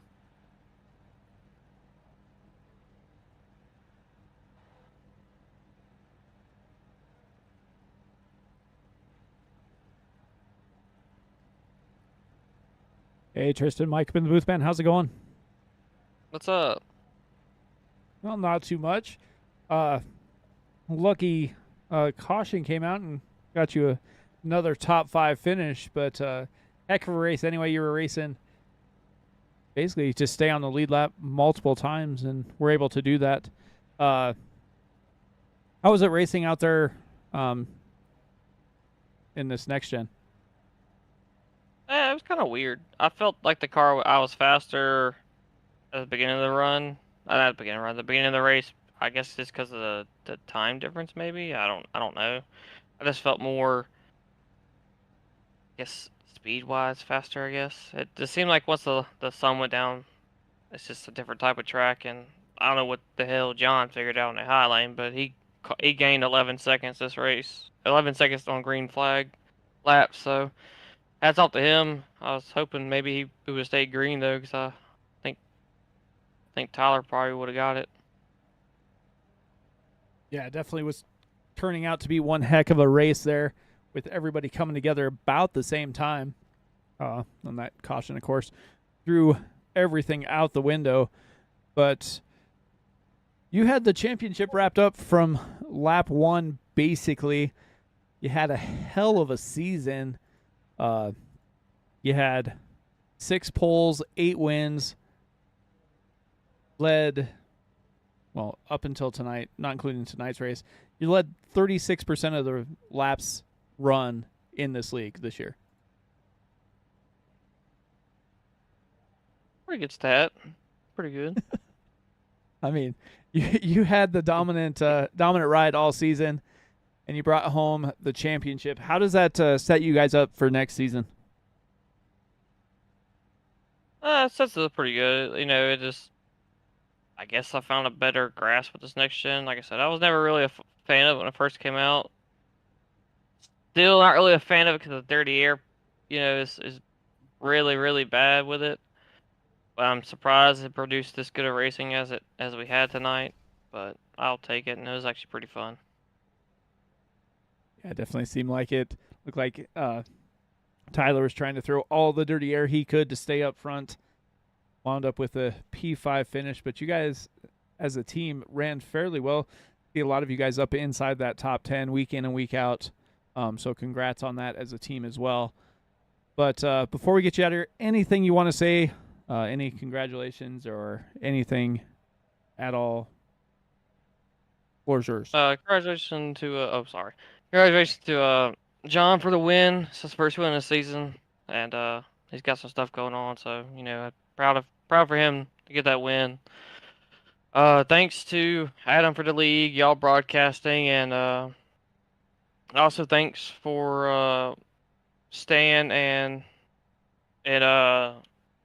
York for asking me if I wanted to run. Because I mean, before I didn't even know about this league for a while. I mean, I used to race in here back in a long time ago, but I left it because my Saturdays got busy. And then York was asking if I wanted to run in here because I was just kind of hitting all my old Xbox buddies back up, see if they had iRacing and whatnot. And he told me about this one, and then he asked Adam if I could join. And then they kind of paid my league fee this season to get me started for this year. And it sucks they couldn't be here. Wish they could have been here to actually race. Sam's been busy at work, and I think York's pretty much working as much as he can as well. And sorry, I'm kind of dragging us out, but thanks for Mom. I know she's probably watching. Thanks my dad. He's probably watching too. And then just thanks the whole Aeon's group and y'all for broadcasting this season. Definitely, Matt. Well, congrats again on your championship. Enjoy your championship, I believe, plaque is what you guys get, and go have some fun. Thanks, man.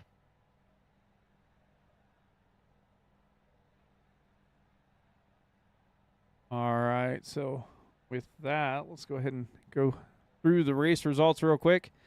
Osborne brings home the victory. Adam Mountain back in second. Ryan McCall, Kristen Bailey, Tyler Burden, Kent Mueller, Doug Denice, Anthony Ludi, Pete Walsh, and Robert Roth are the top 10. Kane Lee, Aaron Spear, Gary Nash, and Michael Carter round out the field that took part tonight. And with that, anything you want to say before we get out of here tonight, Shane? 30 race season came down to another exciting finish at California. We were on our toes the final 15, 20 laps, and quite frankly, you know, this was another great finish, and I'm sure ECR will have another amazing season planned. So all I've got to say is, from inside the Tony Trapazzo Memorial broadcast booth, from Mike to Money, I am the dog father, Shane Lake. Just remember, today, tomorrow, and every day as you go down the road of life, please don't play in traffic. And until we meet again, everybody, please do take care.